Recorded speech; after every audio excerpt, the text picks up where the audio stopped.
Greetings everyone, my name is Zetterville, and welcome back to my blind let's play of Alvora Tactics. During the last part, I created my 4 party members, those being Veron, Ophelia, Farron, and Willis, and I defeated my first set of enemies, specifically some pill bugs or pill packs. I also fiddled around with my classes so now they work properly. My apologies if I spent too much time fiddling around with character customization and classes and whatnot at the beginning of the game. Usually that's what I do for most CRPGs or tactical RPGs. I always like to familiarize myself with all of the classes and what my future plans will be, so I don't screw over myself in the future. So also, I forgot to do this in the previous part, but I will save off from doing focus energy for now because I want to get the flame ability. Then I'll get the prayer ability for both Veron and Farron. And I won't be spending any more of my experience for my other 2 characters, those being Ophelia and the rest, mainly because I need to get more experience before I can actually use their abilities. Because I want to upgrade, for example, I want to get Brave, because that'll be useful soon enough. As well as Charge, because I can advance further. Especially for Willis, who really needs to advance faster into the enemies. Also, another nice thing is by pressing left alt by default, you can see all of the things that you can highlight or select. So I can now just look at all of this stuff. And apparently, Lorem is a sorcerer, or sorcerer/sage. His primary class is sorcerer, and his secondary class is a sage. Also, I didn't mention this in the previous part, but over here you can equip passives of each of the classes, and they'll persist between any of the other classes you pick. So you can basically pick a passive, for example, a scholar, and then your primary class can be warrior, and your secondary class can be a scout, which is very useful.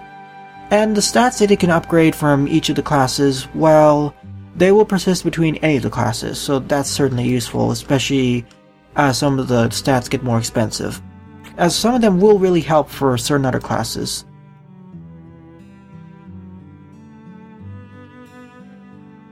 For some reason I can't look at this dresser, unfortunately. I tried pressing look, but it doesn't activate. Alright, enough dawdling around. I already talked with the innkeeper here and this is my barracks, so let's go explore the rest of this town. Now, here's basically Alvora, or the corpse of Alvora. He looks humongous. I mean, look at the size of this makeshift city, and look at the size of Alvora. No wonder he can support so much. Or it. Also, when I'm at the town, I can have the stash. I'll save up that for now. So I'm going to visit all of these shops first of all. And for the rest of this LP, I'll try spacing out the dialogue for explaining classes and skills outside of some specialized parts. As I said, I'd like to focus more on those things at the beginning of the LP, or beginning of a playthrough of CRPGs and tactical RPGs, and then I spread it out more, so my apologies. So here's our house. So I guess we can store a lot of stuff in there. Oh, I think I'll take one of these because it will be useful in the future, I suppose. After all, one of the problems in my previous LP for Voice Bar Tactics was running out of space, so having a huge bag from the start, that's definitely going to be useful. So let's take a look at the tavern next. And of course we can talk with everyone by just double-clicking on them.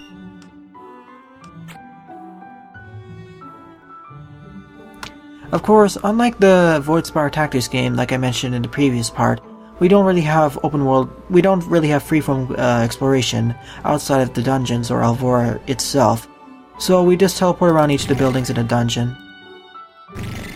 I think I would have understood what this Burlack would have been saying if I had a Burlack in my party. I know there was this language back in the original game, where in the world of Errol there were 2 different warring countries, those being the Surteal Alliance, or Seerteal Alliance, as well as the country of Jasse. Maybe the story of those 2 countries will be continued in this game.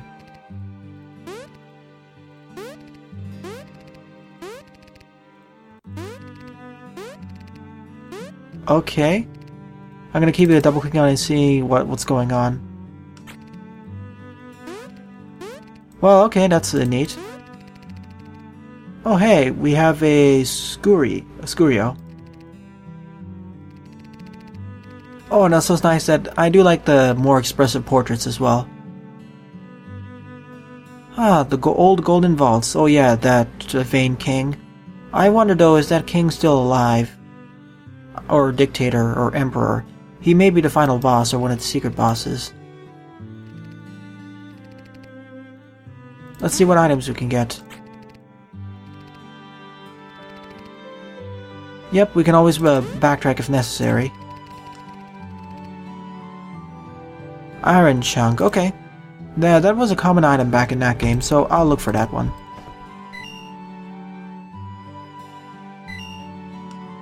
Oh, volcanic baked meat and moss melt. They were awesome items before, because volcanic baked meat increases my max HP and moss melt increases my MP by 10, I believe.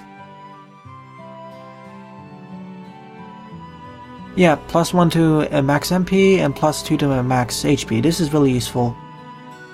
And of course, by pressing tab, we can see our MP and HP values at a quick glance, as well as our classes and whatnot. It's also neat that all of the characters here, we can actually see what their classes are. I suppose later on we'll be eventually be able to recruit some of them because we have 2 more party slots. Or at least I think we have some.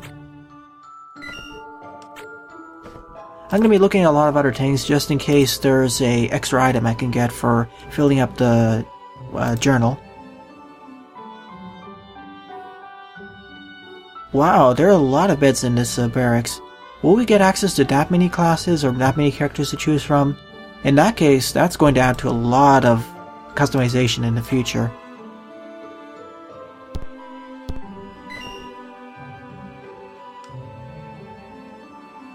Shears and... oh, bandages. I'm gonna steal these bandages for my characters. This will be useful. Okay, here's Gavin.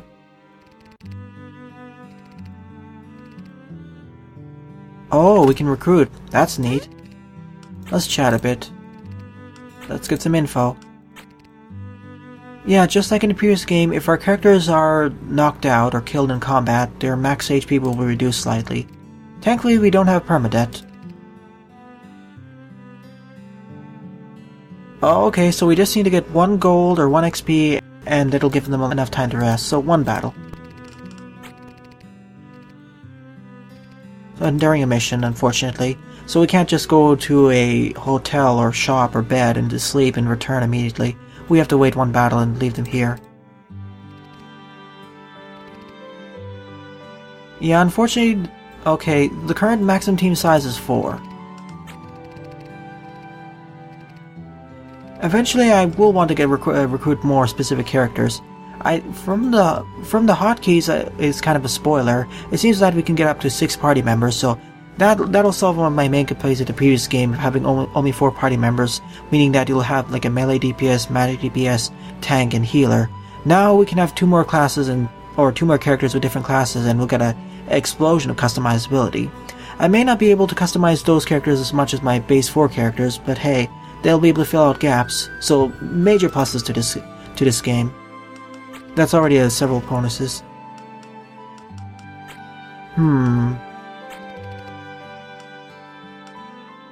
Should I go free? I'll do anybody for now.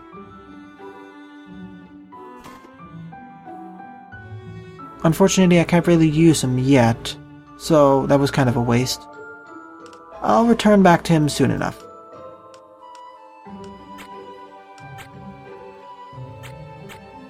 How do I get rid of this? Oh, hey, you can actually edit your appearance now in this game. That's amazing. Already several pluses to this game. Let's remove him, add him. Oh wow, never mind, you can actually customize your characters if necessary. Okay, so we have even more stuff so this already gives this game more pluses in the first place. Definitely. Although I probably shouldn't have spent that money, so... let me load back up a little bit. because I don't want to waste my money on just those frivolous things. I want to, because I think the party members that I can recruit there will level up as I progress more and more to the story, but I want to conserve my party size just for now. I won't recruit any specific party members just now until I increase my party size to at least 5 or 6. Not to mention, though, I think the cost will increase over time too.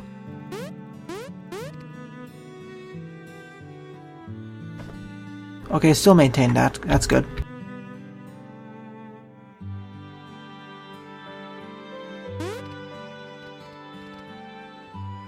So yeah, I will return here in the future if necessary. But like I said, I will focus on my main characters for now, and then in the future I'll recruit a 5th character once I can upgrade my character slots. I probably will be picking a different race or something. Different character race, but that may be different. Okay, here's Lorm's house. And this is rather historic. Yeah, and we can sneak around enemies, and we can always flee if walking to the exit, or just sneak attack them. Oh yeah, gatekeepers, so we can teleport out. Illegal.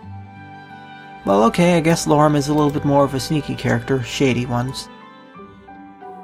So we need to open holes in Alvora. If this was another monster, I would be a lot more disturbed about opening holes in it, but okay. Yeah, a looming national disaster. Because it kept eating all those locations just like Ekras did with the Void Spire in a way. I just wonder what killed it. Did it die of natural causes, or was it killed by another more dangerous monster or other entity? I'm kind of fearful of that as well. So I guess this world is Limroft, not Errol. Or maybe they're both the same, or maybe they're different realms. Who knows?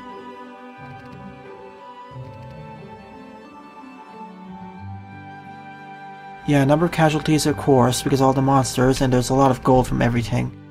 And of course it's infested by parasites. Maybe the parasites ate Alvora from the inside out. Who knows? Okay, blacksmith.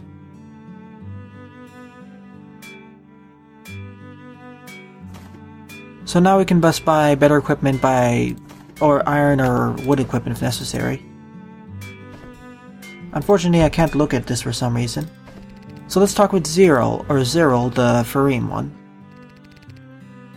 Definitely, good equipment is necessary. Oh, interesting. So, and because we have a more mission-based structure of the game, instead of going to better and better towns or locations, better equipment, or finding them out in the world, or smelting it yourself, you can upgrade this to get better utilities or items. And we'll never have to worry about running out. Good. And each weapon type will have its own different advantages and disadvantages, so here's everything. So swords are basically our base weapon, but even then, even with the sword main base type, there are even subtypes of weapons like rapiers, great swords, etc.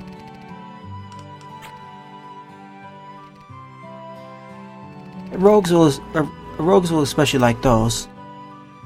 And hammers were especially awesome in the previous game because they ignore half the enemy's defense. Yeah, and the most damaging melee weapon.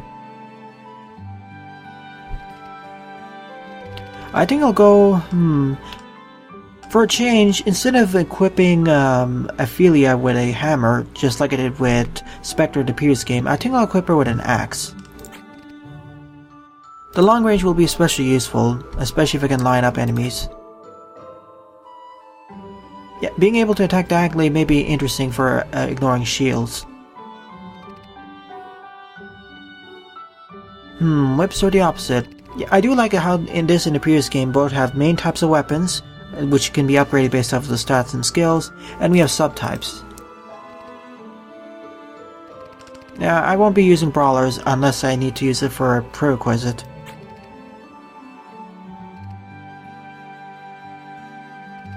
Yeah, for my shields, I will be equipping Willis with a shield so he's more defensive.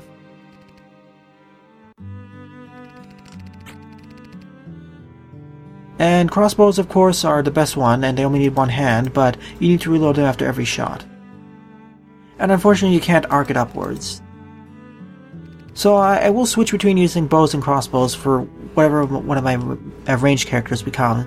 I'm not sure if any of my base characters are going to be focused on range because they'll be more magic dealers, but I suppose maybe, I don't know, maybe Farron will be our archer, or maybe both Farron and Farron, but we have 2 other party members in the future who we can get. Oh yeah, crafting.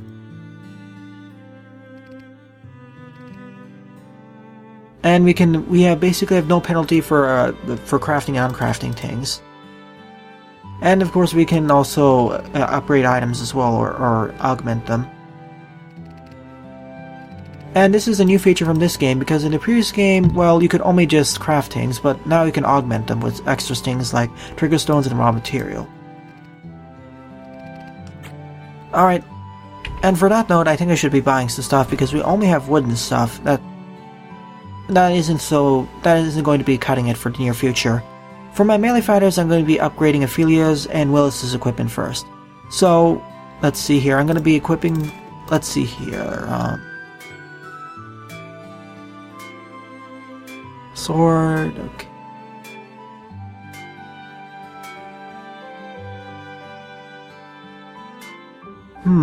Actually, let me double check what the difference between the great swords are. Oh yeah, and we have the bag of stuff here too.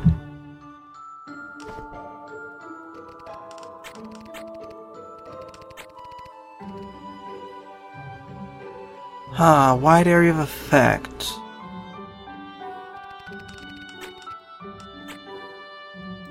Darn. This is kind of going to be a hard decision for right now. I could go with a sword, great sword.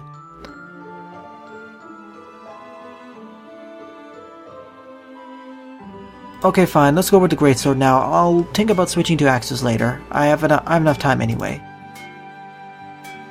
So that goes to Ophelia, which she immediately...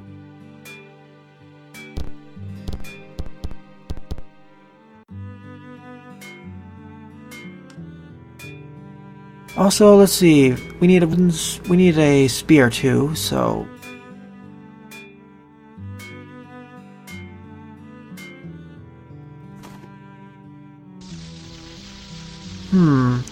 Actually, maybe I want to get him a shield, because he'll be the more defensive fighter, and it's only 1 extra damage, so... Let's buy an iron shield for him instead. And eventually I'll have to give everyone iron mails as well, but I'm out of money, sadly. So yeah, I will have to return here in the future once I get about 100 gold, because there's a lot of stuff I want to buy here.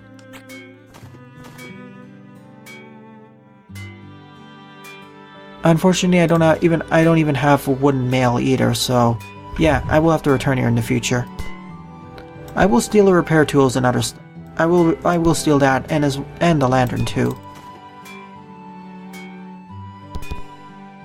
Yeah, because Farron isn't really using anything, I'll just give her the lantern. Might as well. Alright, the last person we need to visit, as we visited everyone else, is the training area.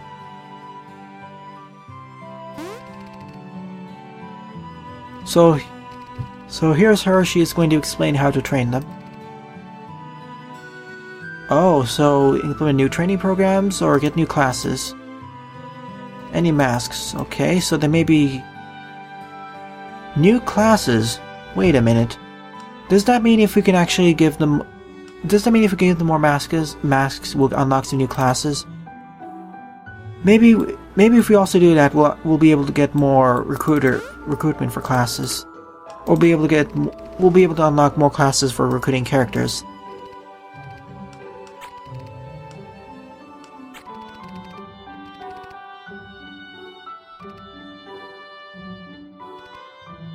Yep, you only gain equipment. Oh yeah, you also only gain XP in your primary class as well. So I will have to shuffle around classes in the near future once I need it. Oh, of course, also, each character in the previous game, and like in this game, if you unlock the classes for each character individually, they'll only be unlocked permanently for that particular character.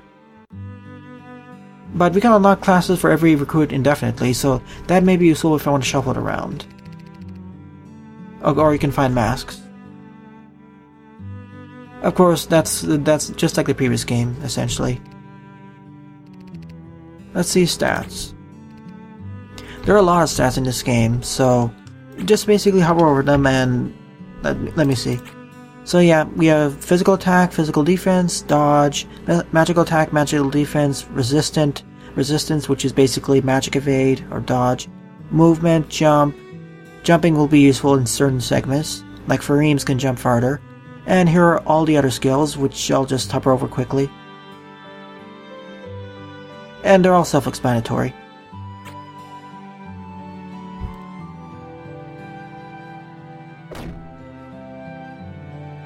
So we can just go all at it for this training dummy. As you can see here, because Ophelia has the Grey Sword, she can attack all three at once. That's useful. And we have his spear, so we can attack from afar. Or just do that. Unfortunately, using the swords are kind of weak, or using shields are kind of weak, so it's best not to use that.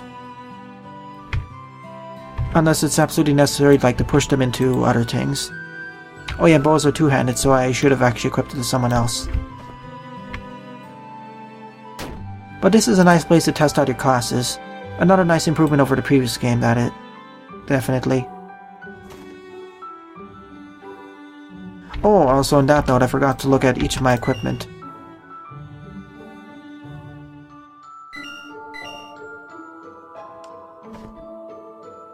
And just as a demonstration, we can now attack both of them at once for the same amount of damage. That's definitely going to be useful. Oh yeah, I forgot to ask her about training.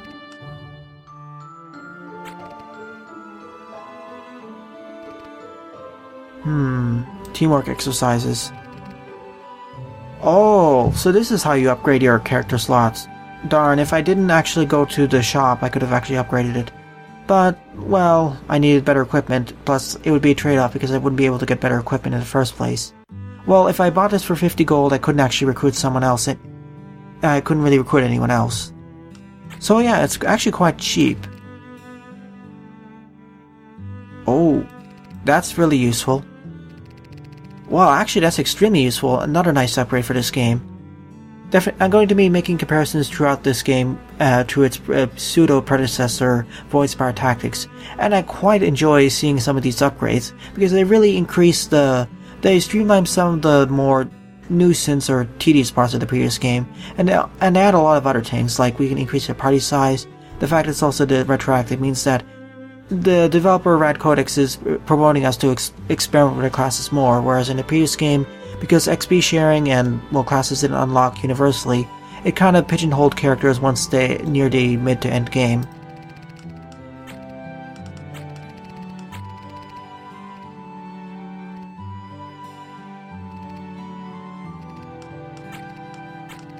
Okay, rogues, guardian, sage, nah. Okay, that's enough. This episode is probably going to be me spending all the time in the town, basically. Alright, we've gone enough about the town. Let's go back to Alvora. No thanks, so let's explore this place and... Okay, split worms. I remember them from the previous game, so let's attack. If they can come back into position, unfortunately. They only move when I move, too.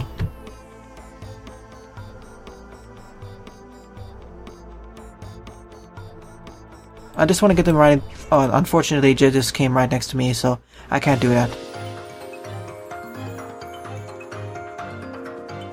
Let's see, what will be more useful? Okay, throwing stones and this are going to be the same.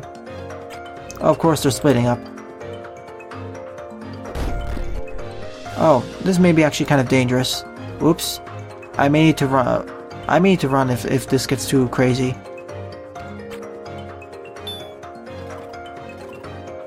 They have no weaknesses either, so let's move back a bit.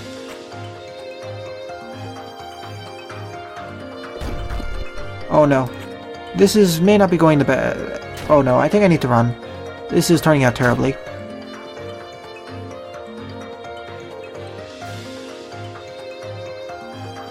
You know what? This was a bad idea. I overextended too much. Let's get back over here.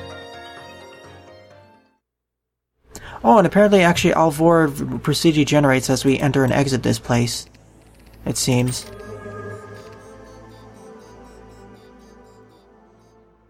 Yeah, each of the locations change themselves up after I explore them more. Ow. Well, that's another neat difference, because in the previous game, locations were static. In this game, they aren't.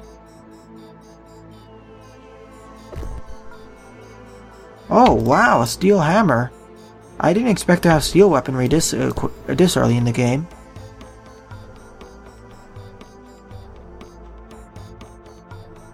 I'll go over the hammer just now, but I will switch to the great sword once I get a better one.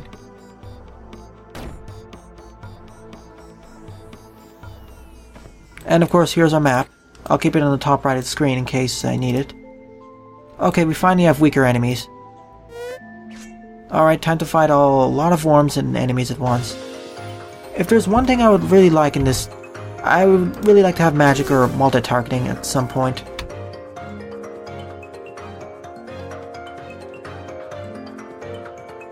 Well, at least they deal more damage. That's one nice thing.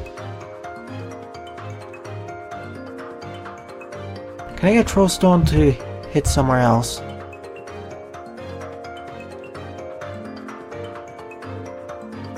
Darn, my party position is a little bit off, so I can't really hit it from afar.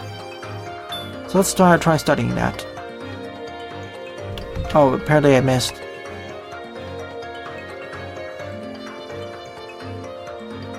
Alright, hammer time. Miss, of course.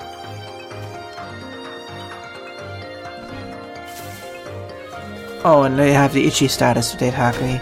And they can poison me too. Boy, if there's one thing I'd like to talk about right now, it seems like the difficulty of the game seems to be quite a bit low, and at least initially it seems to be harder than Voidspire. I mean, just look at all the enemies right now. I think I may need to reset again because I'm doing a terrible job at fighting all these. You know what, let me try this. This is a little bit embarrassing. This time I'm going to be investigating a bit further when facing these foes.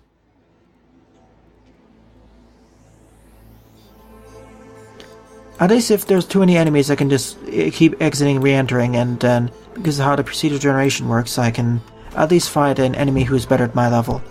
I think the Great Sword would be a better situation here. I want to end off this part with at least one victory.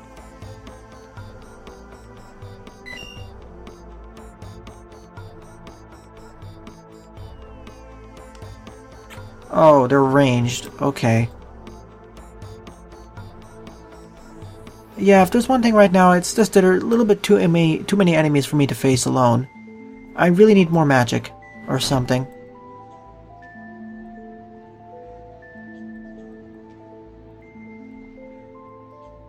A lot of spikes here.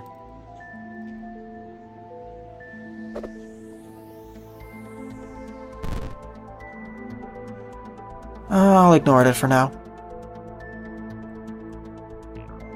Well, yeah, that's certainly a change compared to the previous game. The fact that the difficulty of this, at least initially, is pretty high. Oh, I'm ignoring you. Because I don't remember having that much trouble with the second set of foes. See, there are just too many enemies for me to face right now.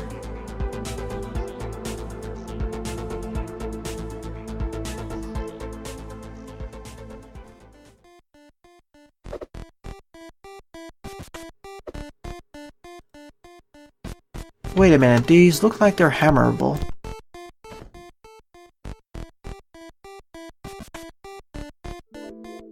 That's not what I wanted. Nope, I can't do anything. I have to access it from the other side, it seems.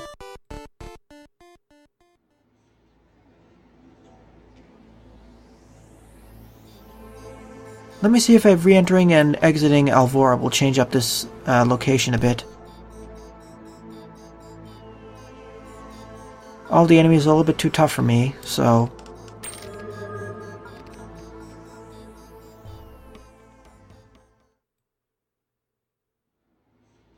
Alright, the area changed up a little bit, so let's see how we do this time.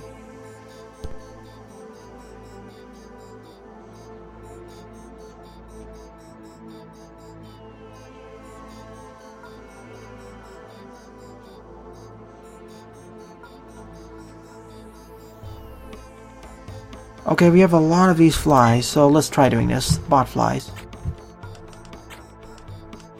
So let's do a quick save and let's charge right in, I suppose.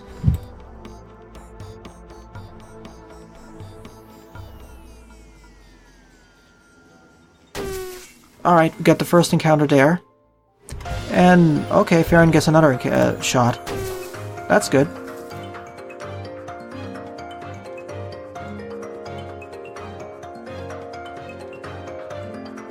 So let's throw a stone and kill off this bot fly. Okay, it flies right up over there for some reason. I really wish... Well, I'm really looking forward to actually getting my first magical spell so I can actually deal with these enemies. After all, especially with large groups of enemies, having AoE effects will be a lot more useful. Oh, well, I suppose the difficulty will be getting a lot easier as I get closer and closer. As I get better and better gear.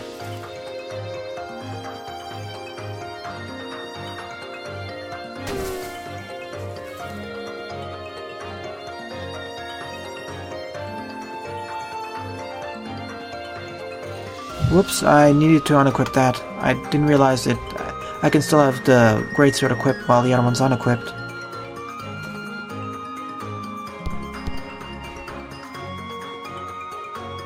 I already took that action, so I'll just be moving up here. Let's move up here and attack this botfly. Alright, AGB has been defeated. So end our turn over here.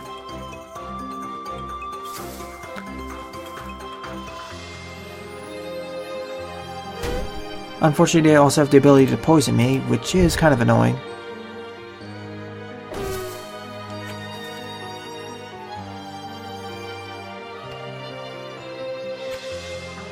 At least I can focus energy them down to death. I also have to be careful with great swords because if I'm too close to a party member, as you saw there, I can still hurt them. After all, friendly fire is in this game.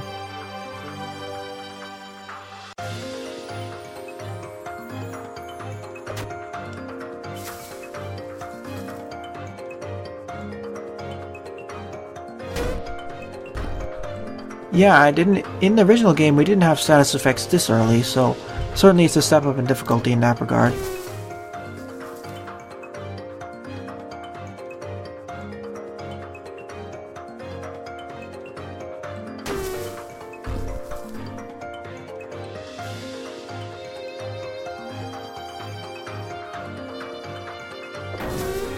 But the greatsword will be useful with large clusters of foes like we saw earlier. Okay, we finally won our first encounter following the entering Alvora again. It's kind of embarrassing. I didn't expect the difficulty to ramp up that quickly. Okay, let's see here.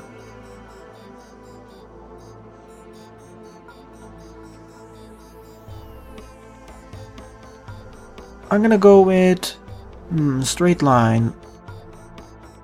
Let's go with the classic flame. And of course here, for Willis, I'm going to go for charging forward, of course.